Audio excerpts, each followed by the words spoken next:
നമസ്കാരം, എല്ലാവർക്കും സ്വാഗതം. ഇന്നത്തെ ഡെയിലി അപ്ഡേറ്റ്സിലേക്ക്. ഇന്ന് 2026 ഏപ്രിൽ മാസം 8-ാം തീയതി ബുധനാഴ്ച.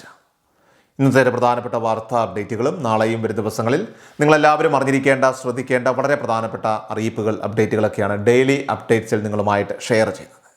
എല്ലാ പ്രേക്ഷകരും പൂർണ്ണമായിട്ട് ഈ അപ്ഡേറ്റുകൾ ശ്രദ്ധിക്കുക. നിങ്ങളെല്ലാവരും വീഡിയോ ഒന്ന് ലൈക്ക് ചെയ്ത് എല്ലാ പ്രേക്ഷകരിലേക്ക് മറക്കാതെ ഷെയർ ചെയ്ത് എത്തിക്കുക. നമ്മുടെ വാട്സപ്പ് ഗ്രൂപ്പിൽ ജോയിൻ ചെയ്യുക. വാർത്തകളും അറിയിപ്പുകളും എല്ലാ ദിവസവും കൃത്യമായി നിങ്ങൾക്ക് വാട്സപ്പ് ഗ്രൂപ്പുകളിൽ ലഭ്യമാകുന്നതാണ്. വാട്സപ്പ് ഗ്രൂപ്പിൻ്റെ ലിങ്ക് വീഡിയോയുടെ ഡിസ്ക്രിപ്ഷനിൽ അതുപോലെ തന്നെ കമൻറ്റിൽ നൽകിയിട്ടുണ്ട്. എല്ലാ പ്രേക്ഷകരും മറക്കാതെ ഏതെങ്കിലും ഗ്രൂപ്പിൽ ജോയിൻ ചെയ്യുക. വാർത്തകൾ എല്ലാവരിലേക്കും ഷെയർ ചെയ്യുക. ഏറ്റവും ആദ്യത്തെ പ്രധാനപ്പെട്ട വാർത്താ അപ്ഡേറ്റ്, 2026 SIR പ്രകാരമുള്ള പുതുക്കിയ വോട്ടർ പട്ടിക അടിസ്ഥാനമാക്കി നടക്കുന്ന ആദ്യ തെരഞ്ഞെടുപ്പാണ് ഈ ഏപ്രിൽ മാസം 9-ാം തീയതി വ്യാഴാഴ്ച നടക്കാനായിട്ട് പോകുന്ന നിയമസഭാ തെരഞ്ഞെടുപ്പ് എന്ന് പറയുന്നത്. വോട്ട് രേഖപ്പെടുത്തുക എന്നത് ഏതെങ്കിലും ഒരു സ്ഥാനാർത്ഥിയെ വിജയിപ്പിക്കുക എന്നതിലുപരിയായിട്ട് വോട്ടർ പട്ടികയിൽ നമ്മുടെ പേര് നിലനിൽക്കുന്നുണ്ടെന്നും നമ്മുടെ പൗരാവകാശം അത് ഭദ്രമാണെന്നും ഉറപ്പുവരുത്താനുള്ള ഒരു പ്രധാന നടപടി കൂടിയാണ്. പലപ്പോഴും വോട്ട് ചെയ്യുന്നത് കൊണ്ട് എന്ത് ഗുണം എന്ന് ചോദിക്കുന്നവരെ നമ്മൾ കാണാറുണ്ട്. എന്നാൽ ഇത്തവണത്തെ തെരഞ്ഞെടുപ്പ് അത്യന്തം നിർണായകമാണ്. അതീവ ഗൗരവകരമായിട്ടുള്ള പരിശോധനകൾക്ക് ശേഷമാണ് തെരഞ്ഞെടുപ്പ് കമ്മീഷൻ അന്തിമ വോട്ടർ പട്ടിക തയ്യാറാക്കിയിരിക്കുന്നത്.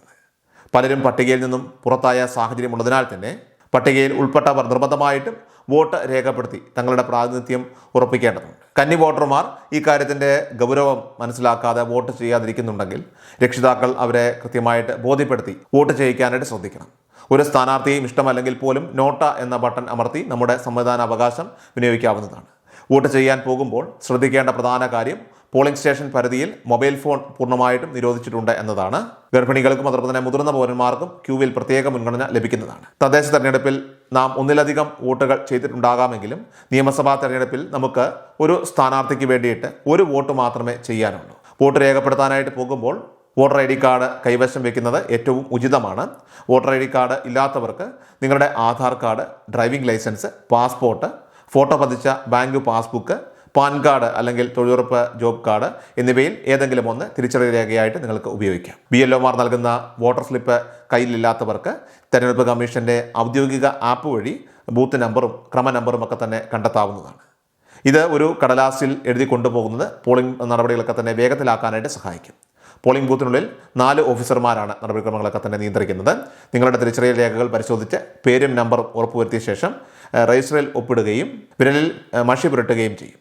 തുടർന്ന് വോട്ട് രേഖപ്പെടുത്തുന്ന മെഷീനിൽ നിങ്ങൾ ഇഷ്ടപ്പെടുന്ന സ്ഥാനാർത്ഥിയുടെ നേർക്കുള്ള ആ ഒരു ബട്ടൺ നിങ്ങൾ അമർത്തണം. വോട്ട് രേഖപ്പെടുത്തി കഴിഞ്ഞാൽ ബാലറ്റ് യൂണിറ്റിൽ നിന്നും നീണ്ട ബീപ്പ് ശബ്ദം കേൾക്കുന്നത് വരെ കാത്തിരിക്കണം. മെഷീന് സമീപമുള്ള VVPAT സ്ക്രീനിൽ നിങ്ങളുടെ വോട്ട് ചെയ്ത സ്ഥാനാർത്ഥിയുടെ ചിഹ്നമുള്ള സ്ലിപ്പ് 7 സെക്കൻഡ് തെളിയുന്നതോടെ നിങ്ങളുടെ വോട്ട് കൃത്യമായി രേഖപ്പെടുത്തിയെന്ന് ഉറപ്പിക്കാൻ സാധിക്കും. നമ്മുടെ പൗരത്വവും അവകാശങ്ങളും ഉയർത്തിപ്പിടിക്കാനായിട്ട് ഈ ജനാധിപത്യ പ്രക്രിയയിൽ എല്ലാ പൊതുജനങ്ങളും പങ്കാളികളാവുക. അടുത്ത പ്രധാനപ്പെട്ട വാർത്താ അപ്ഡേറ്റ്, സംസ്ഥാനത്തെ യുവാക്കൾക്കായിട്ട് നടപ്പിലാക്കുന്ന കണക്ട് ടു വർക്ക് സ്കോളർഷിപ്പ് പദ്ധതിയുടെ 2 ഇൻസ്റ്റാൾമെൻറ്റുകളുടെ വിതരണം ഏപ്രിൽ മാസം 7-ാം തീയതി വൈകുന്നേരം 6 മണി മുതൽ ആരംഭിച്ചിരിക്കുകയാണ്.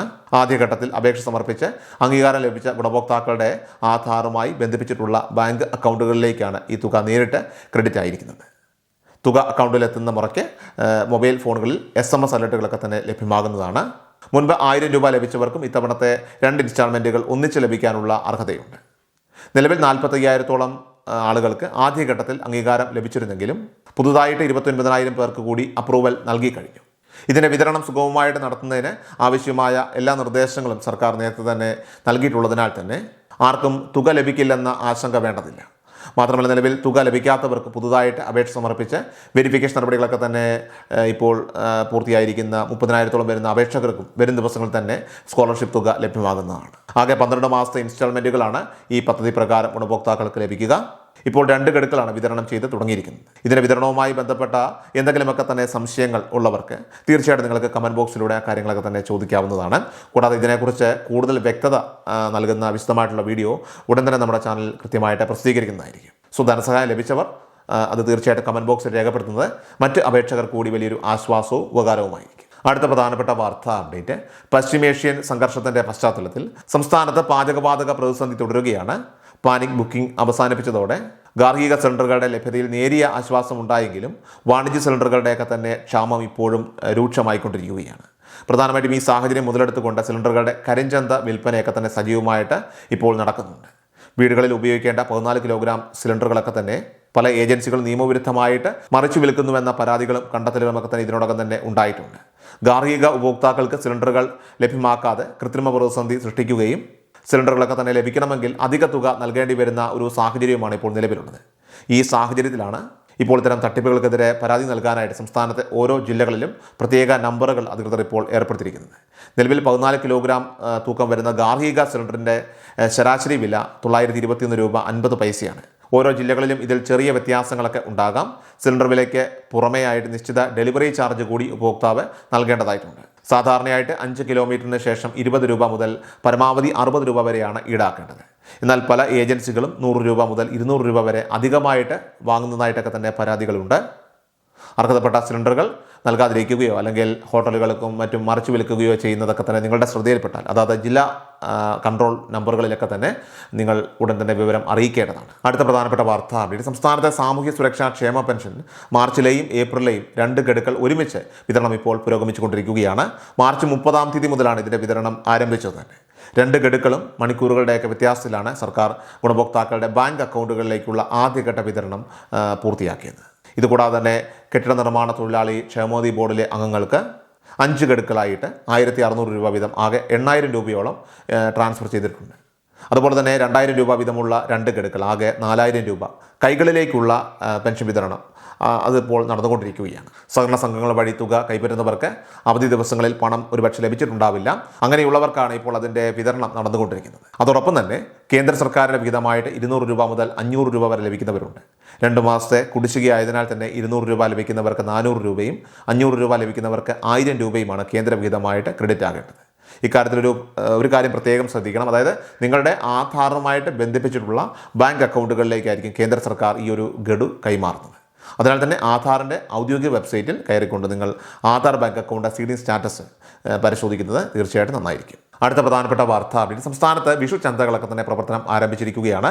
13 ഇനം സബ്സിഡി സാധനങ്ങൾക്ക് പുറമെ 1250 രൂപ വില വരുന്ന 16 ഇനങ്ങളടങ്ങിയ പ്രത്യേക ഭക്ഷ്യ കിറ്റുകളും ചന്തകളിൽ ലഭ്യമാണ്. 1 കിലോ പഞ്ചസാര, 1/2 കിലോ വീതം ചെറുപയർ, വൻപയർ, കടല, 1 കിലോ ശർക്കരപ്പൊടി, ശബരി പായസ മിക്സ്, 100 മില്ലി നെയ്യ്, ജീരകം, കടുക്, 1 കിലോ പുട്ടുപൊടി അല്ലെങ്കിൽ അപ്പം പൊടി, ഉപ്പുപൊടി, അതോടൊപ്പം തന്നെ ചിക്കൻ മസാല, ഗരം മസാല, 1 ലിറ്റർ വെളിച്ചെണ്ണ, 250 ഗ്രാം ചായപ്പൊടി എന്നിവയടങ്ങുന്ന 1250 രൂപ വില വരുന്ന കിറ്റ് 1001 രൂപയ്ക്കാണ് സപ്ലൈകോ വഴി എല്ലാ റേഷൻ കാർഡ് ഉടമകൾക്കും ലഭിക്കുന്നത്. കൂടാതെ സബ്സിഡി ഇതര വിഭാഗത്തിൽപ്പെട്ട 17 ഇനം സാധനങ്ങൾ വൻ വിലക്കുറവിൽ നിങ്ങൾക്ക് വാങ്ങാമെന്നും സപ്ലൈകോ ഇപ്പോൾ അറിയിച്ചിട്ടുണ്ട്. ഏറ്റവും അവസാനമായിട്ട് സംസ്ഥാനത്തെ സ്വർണ്ണവില പരിശോധിച്ചാൽ സംസ്ഥാനത്ത് സ്വർണ്ണവിലയിൽ ചാഞ്ചാട്ടം തുടരുകയാണ്. കഴിഞ്ഞ ദിവസത്തെ ഇരട്ട നിരക്കുകൾക്ക് പിന്നാലെ ചൊവ്വാഴ്ച ഏപ്രിൽ 7-ാം തീയതി 22 സ്വർണ്ണത്തിന് ഗ്രാമിന് 75 രൂപ കുറഞ്ഞ് 13,735 രൂപയും പവന് 600 രൂപ കുറഞ്ഞ് 1,09,880 രൂപയിലുമാണ് വ്യാപാരം പുരോഗമിക്കുന്നത്. ഡെയിലി അപ്ഡേറ്റ്സ് പൂർണ്ണമാവുകയാണ്. എല്ലാവരിലേക്കും നിങ്ങൾ ഇവിടെ ഇപ്പോൾ തന്നെ ഷെയർ ചെയ്യുക. നമ്മുടെ വാട്സപ്പ് ഗ്രൂപ്പിൽ ജോയിൻ ചെയ്യുക. വാർത്തകളും അറിയിപ്പുകളും എല്ലാ ദിവസവും കൃത്യമായി നിങ്ങൾക്ക് വാട്സപ്പ് ഗ്രൂപ്പിൽ ലഭ്യമാകുന്നതാണ്. വാട്സപ്പ് ഗ്രൂപ്പിൻ്റെ ലിങ്ക് വീഡിയോയുടെ ഡിസ്ക്രിപ്ഷനിൽ കമൻറ്റിൽ നൽകിയിട്ടുണ്ട്. എല്ലാ പ്രേക്ഷകരും മറക്കാതെ ഏതെങ്കിലും ഒരു ഗ്രൂപ്പിൽ ജോയിൻ ചെയ്യുക. വാർത്തകൾ എല്ലാവരിലേക്കും ഷെയർ ചെയ്യുക. വീണ്ടും ഡെയിലി അപ്ഡേറ്റ്സുമായിട്ട് നമുക്ക് നാളെ കാണാം. അതുവരേക്കും നന്ദി, നമസ്കാരം. കൃഷൽ മീഡിയ എല്ലാ ദിവസവും വാർത്തകളും അറിയിപ്പുകളും ഡെയിലി അപ്ഡേറ്റ്സും ലഭിക്കാൻ ഇപ്പോൾ തന്നെ ചാനൽ സബ്സ്ക്രൈബ് ചെയ്യുക, ഫോളോ ചെയ്യുക. നിങ്ങളുടെ ലൈക്കും ഷെയർ നൽകി ഞങ്ങളെ സപ്പോർട്ട് ചെയ്യുക. നിങ്ങളുടെ അഭിപ്രായങ്ങൾ കമന്റ് ബോക്സിൽ രേഖപ്പെടുത്തുക.